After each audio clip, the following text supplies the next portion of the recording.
Hello guys, how are you doing today? I'm going to be talking about how the airplane has to fly through winds coming from four different directions. We have easterly and westerly winds, as well as winds that go up and down. A lot of globe believers, they keep on sending me links of videos demonstrating that automatic pilot is adjusting the plane due to the curvature of the earth, and we will see here today that this is not the case. The airplane is making adjustments because it's flying through an atmosphere that's a pretty active atmosphere, with the winds going on both directions, from east to west, from west to east, as well as winds that go from the bottom up and from the top down, as we're gonna watch in this video right now. An area of low pressure means that we have air that is converging at the surface and then rising aloft and then diverging aloft higher up in the atmosphere. High pressure, and that's when the air is sinking. We have convergence of air aloft and then divergence of air at the surface. And so whenever we look at high pressure, that's the atmosphere that is pushing air down. It is increasing the pressure at the surface. So think of a scale. If you were to just take a scale and put it on the floor and put nothing on it, it would read 0. But as soon as you put your weight on the scale, the meter goes up. So it's the same idea when we measure atmospheric pressure, especially at the surface. Here, pressure is sinking, or it's being pushed down onto the earth. That is what creates high pressure. And it's the opposite effect with low pressure. When we have low pressure, that's because air is converging at the surface and then rising aloft. So air is not being pushed down, it's actually doing the opposite. It's rising upwards. So when we talk about converging air and diverging air, and we actually look at it in a vertical aspect, here you can see that if the jet stream winds are highlighted in these blue arrows, that means that when the winds are converging aloft, they're diverging at the surface, creating high pressure areas at the surface. And then when they're diverging aloft, that's because they're converging at the surface. So that creates an area of relatively low pressure. As we watch it on this video, we see that the airplane, let's say here, this is the altitude in thousands of feet. An airplane flying at 40,000 feet, it's always going through winds that are blowing either from the bottom, from the ground up, and from the top down. So those airplanes that are flying through those wind currents have to adjust its altitude accordingly. Those numbers keep showing negative numbers and positive numbers because it's always adjusting according to the direction of the wind. Look at here, convergent air pushing the airplane up. So to maintain its level, let's say at 39,000 feet, the autopilot has to adjust the plane. And then over here, when the airplane is flying through divergent winds, the same thing. The wind is pushing the airplane down, so the autopilot has to adjust the altitude of the plane. The autopilot is constantly adjusting the plane, not because due of a curvature that does not exist, but because the airplane is flying through strong winds that will affect the altitude of the plane. Here one more example of the uplift due to the convergent air winds, and the same thing here, the divergent winds bringing the airplane down. So when an airplane is flying through the air, is going through those different kind of winds, not only from top to bottom, as we see here in the beginning, from bottom to the top or from the top down is the airplane adjusting, but also from winds coming from east to west, as we're gonna see now. As we see in this animation, the airplane is going from one side of the flat earth to the other. Right now, winds are blowing from west to east, so the airplane is adjusting to the left.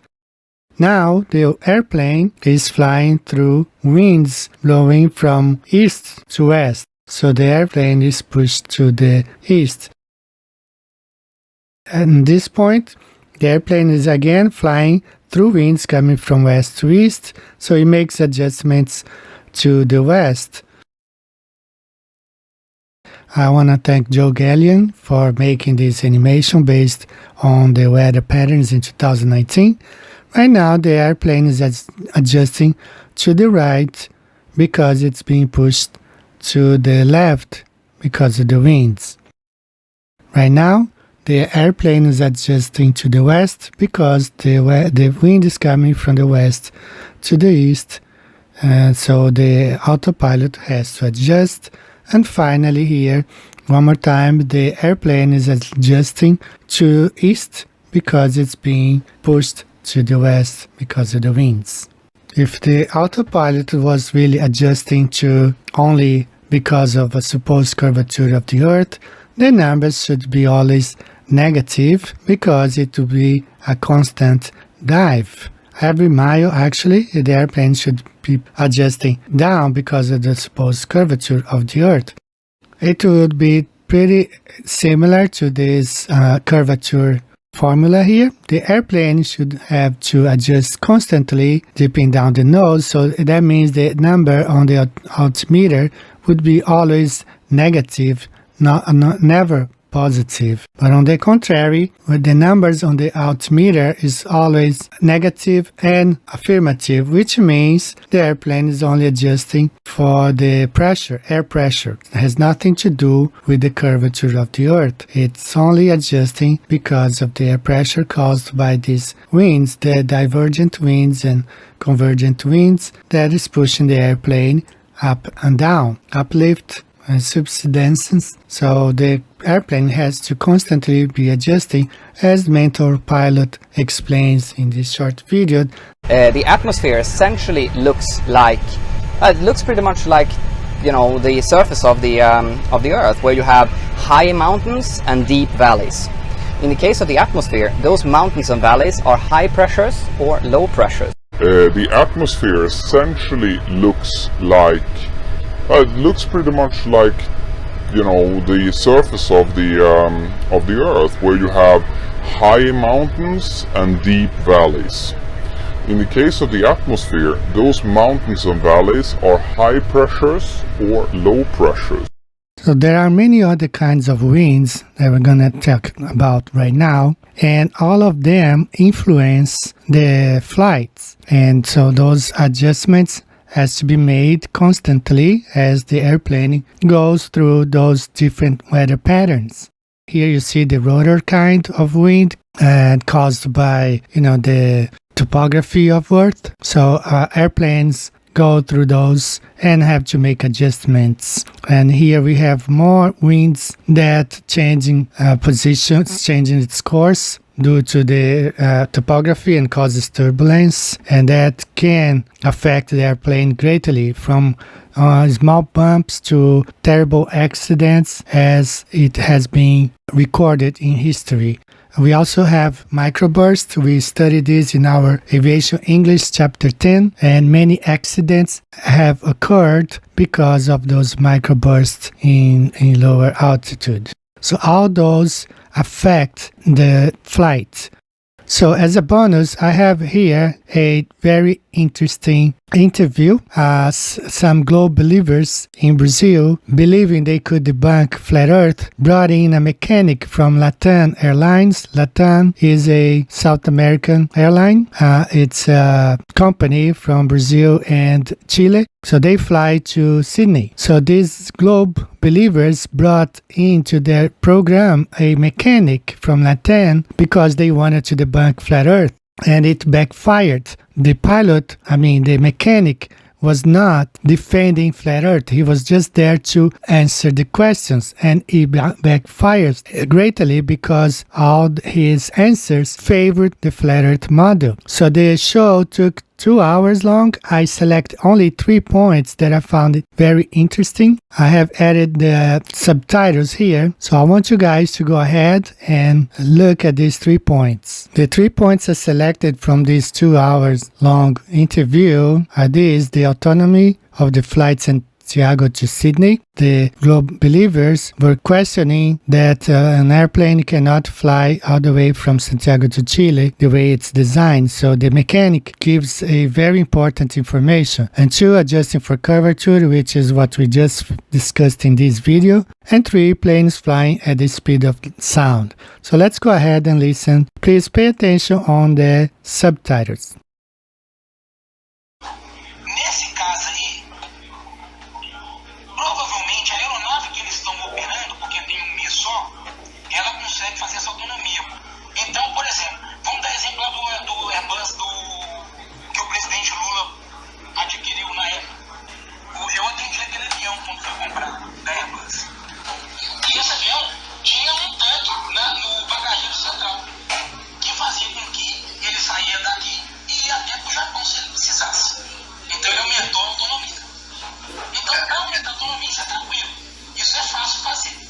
So he's referring to this Airbus, which was acquired by the Brazilian president, and as it's being adapted, it's called ER, Extended Range. It's been adapted with extra tanks to allow a greater autonomy. I mean, he even said that that plane can fly all the way from Brazil to Japan. It's adapted to that. So he's saying that those airplanes, Latin airplanes flying from Santiago to Sydney, have probably been adapted with this extended range capability. Let's listen to the next one.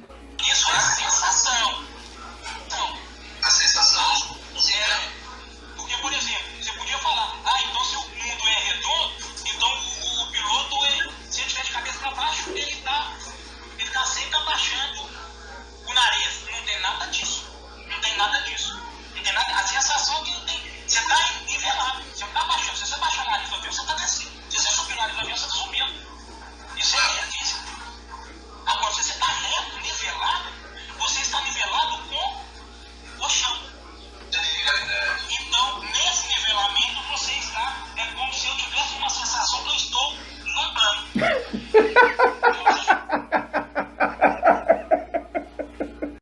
Alright, so the guy who sent me this video was even laughing because he just destroyed this globe believers argument. He's just saying that, a pilot flies as if he's flying on a flat plane. There's no telling, no pilot can say he's flying over a ball when he's flying an airplane. That's basically what he's saying. The whole time you're flying level. You don't fly a plane saying I'm flying over a ball. And the next one, he talks about the speed of the sound. So let's go ahead and listen to this. Mas faz sentido, eu não estou contestando, não faz sentido. Porque a velocidade de som é aquela que pode ser aquela do avião. Nós estamos 900 km por hora, mas você lembra que ele está um pouco a mais pela velocidade aerodinâmica? Mas ele está no solo vento, é lógico, mas está um pouco mais. Eu não falei que são 3 velocidades? E todas as 3 são diferentes da outra. Alright, the guy is laughing again because basically what he's saying is that the globe believers were saying that an airplane cannot fly at the speed of sound, and he said, the mechanic said, no, they can, he can. There are 3 kinds of speeds, and he did not go against that argument made by us flat earthers that commercial airplanes can and do fly at the speed of sound, as it's been recorded so many times. I end this video here saying that there are many evidence that these altitude adjustments and compensations done by the autopilot are due to atmospheric conditions, weather and wind patterns, and loss of weight of the aircraft as it burns fuel. There is absolutely zero evidence these adjustments are made due to a supposed curvature of the Earth. Airplanes fly over a plane. The Earth is flat. Thank you guys. See you next time. Take care and bye-bye.